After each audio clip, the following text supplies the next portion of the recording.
السلام علیکم. پہلی بات تو یہ ہے کہ ہمارا یہ ماننا ہے کہ علامہ اقبال جو ہے کبھی اور ٹیپو سلطان جو ہیں ان کو کبھی ہم مرحوم کا لفظ نہیں لگا سکتے، کیونکہ یہ ہمیشہ ہمارے دلوں کے اندر زندہ ہوتے ہیں. علامہ اقبال فرماتے ہیں، جیسا آپ نے فرمایا، علامہ اقبال فرماتے ہیں زندگانی ہے صدف نیسہ خطرہ ہے خودی، زندگانی ہے صدف نیسہ خطرہ ہے خودی، وہ خودی کیا جو خطرے کو گہر کر نہ سکے، ہو اگر خود نہ گری خود گیرو خودی، یہ بھی ممکن ہے کہ تو موت سے بھی مر نہ سکے. تو علامہ اقبال یہ فرماتے ہیں کہ انسان جو ہے اس کے کاموں سے، اس کے اعمال سے ہمیشہ قیامت تک کے لیے جو ہے اپنا نام و نشان چھوڑ جاتا ہے، اور زمانے کے اندر وہ زندہ و جاوید رہتا ہے، بلکہ ایسی شخصیات کو کبھی موت نہیں آتی. جی آج چونکہ علامہ اقبال کا یوم پیدائش بھی ہے، اس موقع پر میں سر علامہ اقبال میسور گروپ، جس طرح سے آپ جانتے ہیں کہ 12 نومبر کو جس کے 6 سال مکمل ہونے جا رہے ہیں، اس کے اندر الحمدللہ ہمارے شہر کے بلکہ بیرون شہر کے اور بیرون ملک کے بھی ماشاءاللہ بہت سے ماہرین اس کے اندر ہیں، جو ہمیشہ الحمدللہ روزانہ جو ہے ہمیں سبق کے طور پر ایک اشعار، دو اشعار جو ہے ہمیں بیچتے رہتے ہیں اور اس کا ہمیں مطالعہ کرتے رہتے ہیں. دوسری بات یہ ہے کہ کل 9 نومبر، کل 10 نومبر حضرت ٹیپو سلطان شہید رحمۃ اللہ علیہ کی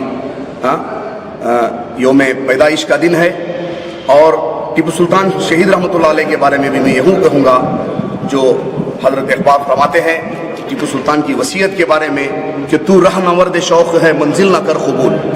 لیلا بھی ہم نشی ہو تو محمل نہ کر قبول. صبح ازل یہ مجھ سے کہا جبرائیل نے، صبح ازل یہ مجھ سے کہا جبرائیل نے، جو عقل کا غلام ہو وہ دل نہ کر قبول. تو یہ علامہ اقبال کی ایک نظم تھی جو ٹیپو سلطان رحمۃ اللہ علیہ شہید کی نام کے وصیت کے نام سے جوڑا تھا. تو میں کہتا ہوں کہ حضرت ٹیپو سلطان شہید رحمۃ اللہ علیہ کا اور حضرت اقبال کا اور 11 تاریخ کو ابو کلام آزاد کا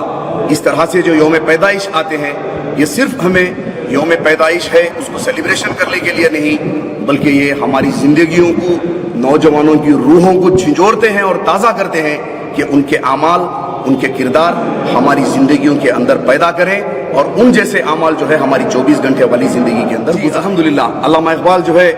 اپنے وطن سے اتنی محبت رکھتے تھے، اور انہوں نے جہاں پر آپ نے یہ کہا کہ سارے جہاں سے اچھا ہندوستان ہمارا، ہم بلبلے ہیں اس کی یہ گلستاں ہمارا، اسی کے ساتھ چند لوگوں نے جنہوں نے مخصوص مورتیوں کو یا مخصوص چیزوں کو خدا مانا تھا، تو اس کے اوپر علامہ اقبال نے ہندوستان کے بارے میں، ہمارے شہر کے بارے میں کہا. میں 2 شعر کہنا چاہوں گا، پہلے بات ختم کرتا ہوں اپنی. پتھر کی مورتوں میں سمجھتا ہے تو خدا ہے، جی پتھر کی مورتوں میں سمجھا ہے تو خدا ہے، خاک وطن کا ہر ذرہ مجھ کو دیوتا ہے. تو علامہ اقبال رحمۃ اللہ علیہ وطن کی مٹی سے بلکہ ہر ذرے سے اتنی محبت کرتے تھے. اور جہاں تک ہمارے بڑے، ایک وقت جب یہ سارے جہاں سے اچھا لکھا تو اس وقت بہت ساروں نے، جو اس وقت کے اکابر تھے کچھ جن کی سمجھ میں نہیں آئی تھی بات، انہوں نے یہ شکوہ کیا تھا، یہ گلہ کیا تھا کہ سارے جہاں سے اچھا تو مدینہ ہے، لیکن سارے جہاں سے اچھا تو ہندوستان لکھ دیا گیا. اس کے اوپر بھی حضرت علامہ اقبال نے جواب میں لکھا تھا کہ چین و عرب ہمارا، ہندوستان ہمارا، مسلم ہم وطن ہے، سارا جہاں ہمارا. تو اس قسم کی باتیں ہیں. تو میں نوجوانوں سے، جو ہمارے ویورز ہیں، ہمارے نیوز 24 کے اور کوثر نیوز کے جتنے بھی ویورز ہیں، ان سے اپیل کرتا ہوں کہ ہمیں حضرت اقبال کے، حضرت ٹیپو سلطان شہید رحمۃ اللہ علیہ کے سبقوں کو ہماری زندگیوں کے اندر لینا چاہیے اور ہماری نسلوں تک جو ہے اس کو زندہ رکھنا چاہیے. حضرت اقبال فرماتے ہیں کہ جی نانک نے جس چمن میں وحدت کا گیت گایا،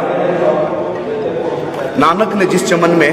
وحدت کا گیت گایا، میرا وطن وہی ہے، میرا وطن وہی. عرب کو آئی نانک وطن میں